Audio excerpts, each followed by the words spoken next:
লালগোলা থানার চামড়াপাড়ায় বেআইনিভাবে আধার কার্ড তৈরির অভিযোগে দুজনকে গ্রেফতার করেছে পুলিশ। ধৃতদের নাম শাহিন আক্তার ও আবু সুফিয়ান। পুলিশ সূত্রে জানা গেছে, চামাপাড়ায় একটি গ্রাহক পরিষেবা কেন্দ্রের আড়ালে আধার কার্ড তৈরির সরঞ্জাম ব্যবহার করে অন্যের পরিচয়ে জাল আধার তৈরি করা হচ্ছিল। শুক্রবার রাত 12টা নাগাদ ওই কেন্দ্রে অভিযান চালিয়ে দুজনকে হাতে নাতে ধরা হয়।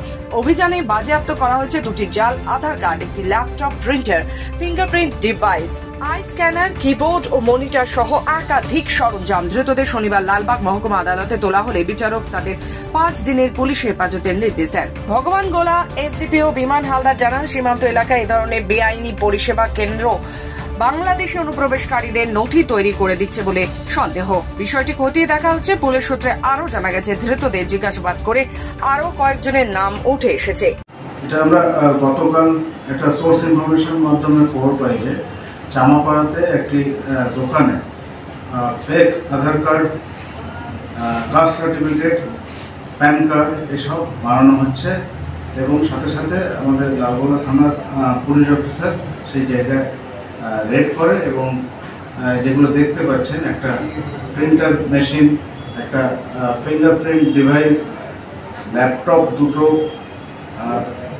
মাউস, কিবোর্ড, একটা স্ক্যানার, সিপিইউ এবং একটা মনিটর, এগুলো সিজ হয়েছে। মুর্শিদাবাদ থেকে গোপাল ঠাকুরের রিপোর্ট, খবর বাংলা।